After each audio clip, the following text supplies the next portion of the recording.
Like the fingers of a giant, gnarled hand, the Lochs of the Firth of Clyde spread north into the mountains of the Southern Highlands. These wild and surprisingly remote lands are where the sea lochs of the west coast meet the people of Scotland, because being so close to the big cities of the Central Belt, they became favourite destinations for those seeking to escape the pace of modern life. These are the People's Lochs. In Scotland, lochs are everywhere, cutting in from the coast as long fjord-like sea lochs, nestling between mountains as great freshwater lochs, and scattered across the landscape as tiny lochans. And to appreciate them better, I'm on a loch-hopping journey across the country. In this programme, I'm sailing a much-loved route through the Kyles of Bute to Dunoon.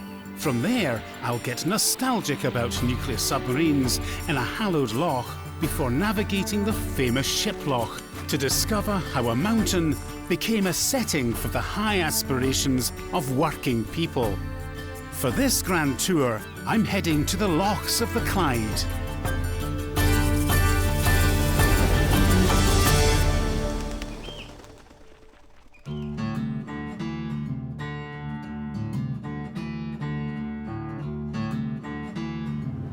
My journey starts at Dunoon on the Cowal Peninsula, heads through the Kyles to Dunoon and the neighbouring Holy Loch, goes o'er the hills to Ardentiny and sails up Loch Long to a mighty little peak. Sitting on an arm of the sea known as the Kyles of Bute is the picturesque little village of Dunoon, which in Gaelic means the house on the hill. Today there are lots of houses on the hill, most of them dating back to Victorian times, when Dunoon was a favourite holiday destination for Glaswegians sailing down the water to Clyde coastal resorts. Until the early 1970s, pleasure steamers sailed through this narrow channel on a daily basis, transporting passengers and goods from the noise and bustle of the city to the scenic west coast. To find out more about this bygone route, I've come aboard the MV Morag to chat to skipper Donald Clark. It was the advent of the steamer that created Dunoon in the 1830s. As a result of that, the Victorians could build their holiday homes. The rich Victorian shipyard owners, tobacco barons, shipping magnates, and Dunoon flourished. It became a holiday resort, as did all the other resorts around the Clyde. But Dunoon became a bit of an upmarket holiday resort. Oh, really? Like the Saint-Tropez of the Clyde Riviera? We had the very best midges. They'd move their families down for the summer, and the gentlemen would get on board a steamer on a Monday morning at 6 o'clock, and they'd be in the Brumallow, right in the heart of Glasgow, for 9 o'clock, ready to start work. Well, you couldn't do that now, could you? You can't get to Glasgow Airport in 2 hours. I doubt there are many people commuting through the Kyles these days, but it's still a beautiful journey and a peaceful escape from the central cities. Continuing my grand tour, I head up the Firth of Clyde to Dunoon, the largest town on the Cowal Peninsula and once the jewel in the crown of holidaymakers going down the water, and the place where I went to secondary school. This is Dunoon Pier, which for me is a very nostalgic location because it was from here that I began and ended many of my early travels around Scotland and beyond. For passengers stepping off the Glasgow steamers, the pier was the beginning of their fortnight in Dunoon, which was trying its very best to present an aura of sophistication, as this old promotional poster from the 1930s shows. It's a view of the West Bay and the glorious new Art Deco bathing lido, which makes Dunoon look almost like Monte Carlo, but perhaps without the money. Sadly, the lido was demolished years ago, along with the dream. Dunoon's fortunes as a holiday destination began to suffer in the 1950s and 60s when cheap flights to Spain and the Mediterranean made foreign holidays and guaranteed sunshine suddenly affordable. And very quickly, people began to desert the Clyde Riviera and the people's lochs. But while other Clyde resorts went into decline, Dunoon was thrown an unexpected lifeline by the US Navy. In 1961, the nearby Holy Loch became the base for a squadron of Polaris nuclear submarines. At the height of activities, there were over 4,000 US personnel and their families stationed at what was called Site 1. It's a period I well remember. Suzanne Bonner also grew up nearby and has a personal link to the Americans. You've got a very special connection to the American base that was here because your father was American himself and served aboard. He certainly did. He was chief petty officer on the ship, and he met my mum, and I was born. The rest history. And I remember a lot of the old style uniforms with the white piping and the white hats. And it definitely got that feeling of America. You did. It was a wee mini America here. Mm-hmm. When you think back on it, actually, the American presence did give the people around the shore here a sense of a wider world, a more cosmopolitan world. And that's the thing I think I remember, actually, as a child, you were just looking out. I remember thinking, gosh, there is a world out there. Ain't gonna let nobody turn me around. Suzanne's experience of growing up in the orbit of this little bit of America led her to explore her southern musical roots in her career as a singer. Turn me around, I'm gonna keep on walking, keep on talking, marching to the freedom land. For over 30 years, US submarines came and went. A mixed blessing for the area, perhaps. I personally took part in demonstrations against the nuclear threat as I saw it. Then in March 1992, the mothership sailed away for good, leaving the Loch suddenly empty. It wasn't until that day I thought, gosh, that's been my history, that's been a part of me, and actually it was probably quite nice that it was there. It allowed me to have a better sense of myself, maybe other people I could identify with. It was very moving. I was there that day myself, and despite having campaigned against them, I was surprised at the impact the departure of the Americans had on everyone around the Loch. A big part of our lives had gone forever. It was an emotional day.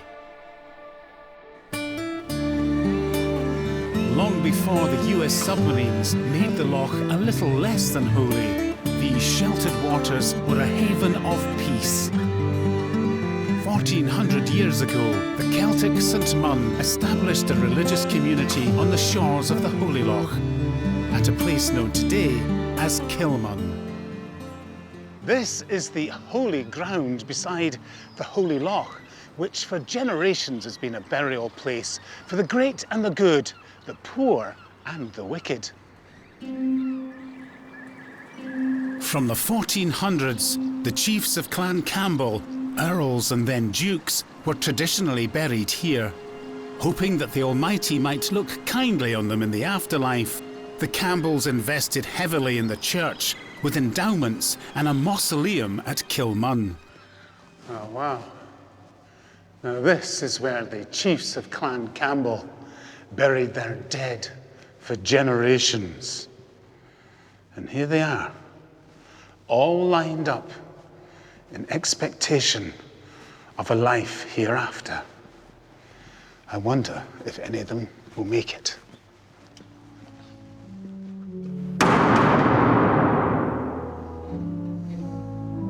Today, I'm less interested in the dead than in the music that may have accompanied the Campbells to the grave. Entering the old kirk, I follow the sound of heavenly music and find a man with the biggest organ I've ever seen in Argyll. This impressive instrument is powered in a very interesting and unique way. Frank Barclay reveals the inner mechanisms hidden downstairs. Wow. That is some machine. That is the original water engine put in 1909 when the organ was installed. As far as we know, there are only 2 left in Scotland. It's an amazingly simple contraption. The water's filling the cylinder and forcing the piston up, and the piston is compressing these bellows I can see up in the roof. Yes, that's right. The only problem with it is that it's much dearer to run than an electric fan. Which is Water why is free, sure. Churches were originally charged an industrial water rate for using all this water. You're joking, really? Because these water engines were also used to give intermittent power, as in running lifts in tall buildings in Edwardian and Victorian times. These were thrown out all over the country, and only for various sort of esoteric reasons did a few remain. So it's amazing. And this is one of them. Well, I think it's a magnificent machine, and we can put it back in its box. Yeah. And may it continue Working its magic for years to come. Well, we hope so. The water organ has a pedigree almost as old as my next destination, where I swap the element of water for the fires of the god Vulcan. In the village of Sandbank, on the other side of the loch, I come to the flames and smoke of Vulcan Place, a blacksmith's that's been in the same family for 6 generations. Finlay Curry's great-great-great-grandfather worked at the very same anvil where Finlay still practices his ancient craft. So when your ancestor moved here, what kind of work was he doing? At the time when he started the smithy here, there was a gunpowder mill at Glen Lane, and they say there was over 100 horses working in the mill. They said that some of the ponies that worked inside the mill, their shoes had to be made of brass. Really? So there'd be no sparks for the explosion. Of course, yeah. You wouldn't necessarily think of that, would you, until it was too late? No. So Finlay, when the Americans were in the Holy Loch, they must have given you some work, They did they not? They did. We got a lot of work from the Americans, and we worked very closely with them. It was a great job because they eat a lot of food. So for 10 o'clock tea break, we had sirloin steaks about this size. For tea break? For tea break. Yeah. Well, as a blacksmith, you need to sort of build up the muscle. Yeah. That's one way of doing it. So these are just the scroll ends to go on an ornamental railing. It's like a shepherd's crook now, that scroll. That's right. That's what we call it. We're wanting to bring this round a wee bit more. Just make the scroll a wee bit bigger. Right, so you want me to hit it there? Yeah, but just like that. A gentle brush stroke. Yeah, use that hammer and just... Okay. That's it. A bit harder, come on, a bit harder. A bit harder. Have to be 2 hands. That's not very good, is it, there? Oh, we'll sort that out, don't worry. Leaving Finlay to forge ahead without my interference, I head up the road to Benmore Botanic Gardens, where Finlay's traditional skills were used to restore a beautiful piece of ironmongery. Now, these are the famous Benmore Golden Gates, made possible by the insatiable desire of the British Empire for sweet things and the genius of a man called James Duncan. Duncan was an innovative sugar refiner and began his career across the Firth of Clyde in Greenock. He amassed a fortune processing sugar without using slaves, and bought the magnificent Benmore estate where his passion for collecting trees and ferns blossomed. And we're in. Kind of like Heaven's Gate.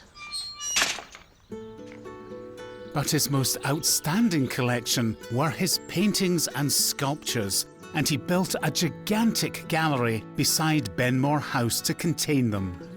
I join art historian Dr. Andrew Watson to pace out the area where the now demolished gallery would have stood.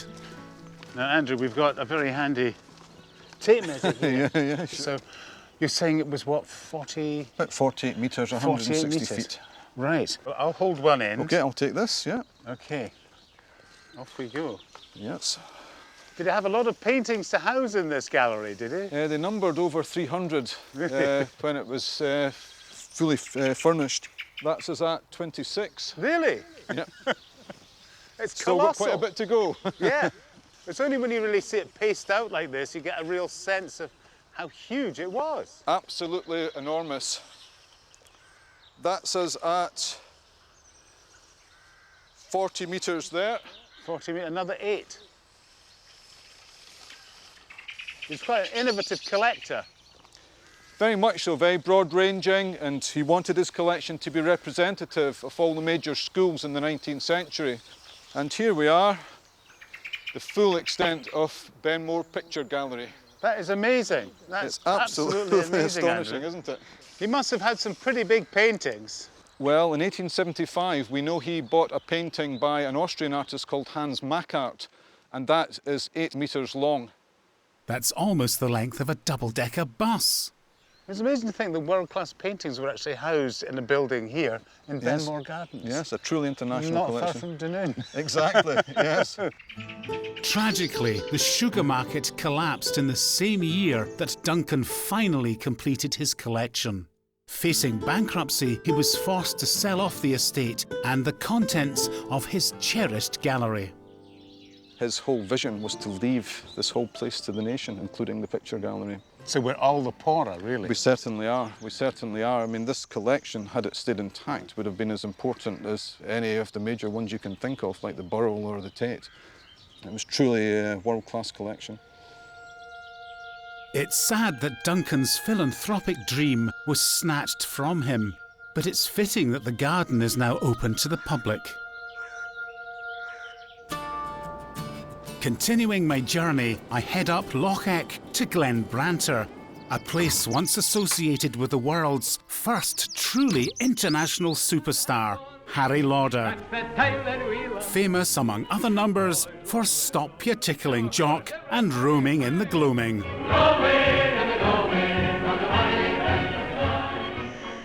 In the early years of the 20th century, Harry Lauder bought land around Glenbranter here for his son John, hoping to set him up as a Highland laird. Now, John was a well-connected young man, and he studied at Cambridge University and joined the Argyll and Sutherland Highlanders as a junior officer in the Territorial Army. So he had all the makings of being quite a gentleman. Tragically, he was killed by a sniper in 1916, just 2 years after the outbreak of the First World War. His death broke his father's heart. Harry built this monument to commemorate John's short life. It overlooks the lands where John was set to make his home before a bullet cut short his life and his father's dreams.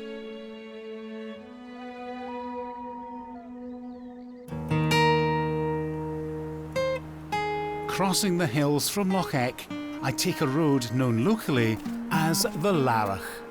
This is a route I used to know well because when I was a boy, this was the road home to Ardentiny. Harry Lauder must have known this road too. He wrote a song with the immortal lines, "O'er the hill to Ardentiny." O'er the hill to Ardentiny, I would walk 100 miles. Well, it's nothing like 100 miles, more like 5. And it takes me down memory lane to the village on the shores of Loch Long where I grew up in the 1970s. My parents ran the Ardentiny Hotel, where I worked in the holidays along with the rest of the staff. And I went to school just a few hundred metres or so up the road. Now that's my old school, and when I was a wee boy there was just one teacher, Miss McFarlane, and one classroom. And when I was in primary 7 I was the only pupil, and that's the only time I've ever come top of the class.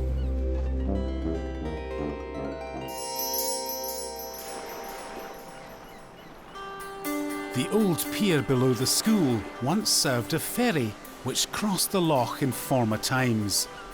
To call it, a signal fire was lit on a point to attract attention. In Gaelic, Ardentinny means the point of the fire. No ferries across the loch today, which incidentally has nothing to do with its length. Loch Long in Gaelic means the ship loch and recalls the days of Viking longships when they ravaged this coast. To explore the loch further, I've come aboard a little longship of sorts. Not exactly a Viking longship, but a wooden type of boat called a Loch Long. Owner Erin MacLeod explains the association. So what's the connection between Loch Long and this boat? They were built specifically Loch Longs for the lovely Loch Long. But there's a Scandinavian connection as well, I understand. Yes, the design was possibly taken from a Scandinavian design and is designed to be a boat for everybody, to be able to have one and to maintain them themselves. How did you come by this boat? For my 16th birthday, my father decided to buy me a Loch Long, but I had no mast because he had taken the mast himself for his own boat. Well, he wanted it for spare. Yes, indeed. He was going to cannibalise your present. Yes. But then what happened was I met my now husband and we rebuilt her together, built her over 3 years. And we are now married, so it must have been good. It must have worked out okay. A labour of love. Indeed, Yeah. indeed she is. And we've got a hint of wind here, Ellen, and we may possibly begin to sail if I can trim up here. Sailing on Loch Long, in a Loch Long, is a moment of pure nostalgia for me. As a boy, I sailed these waters with my father, and I still can't think of a better way of passing the time than messing about in boats.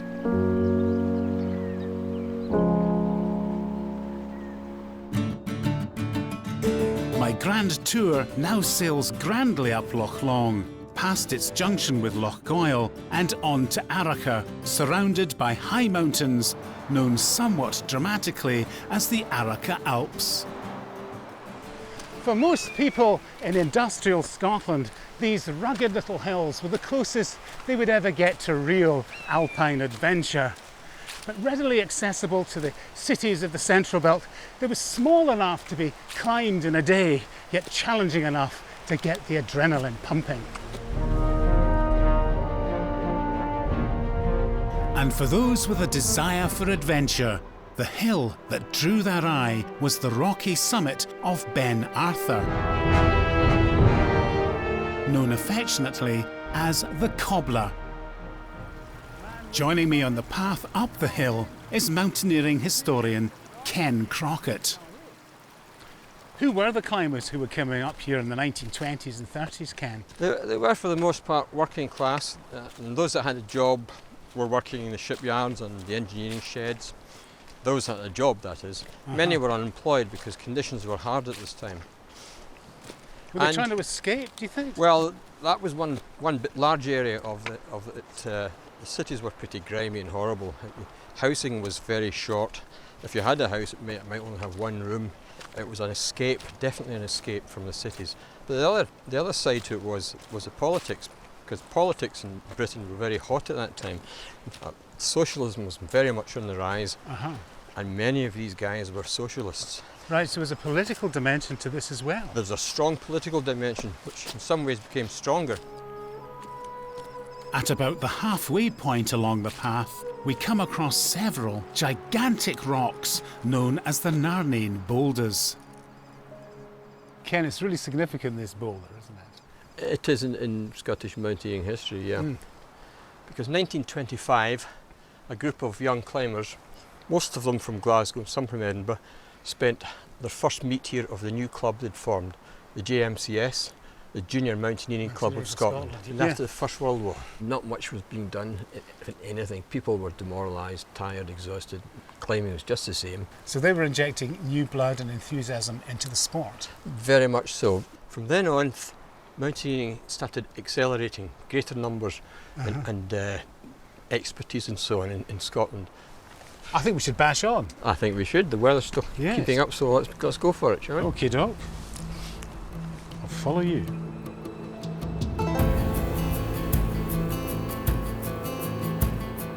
Pushing onwards, we reach the ridge, surrounded by not one, but 3 summits, the north, south and central peaks.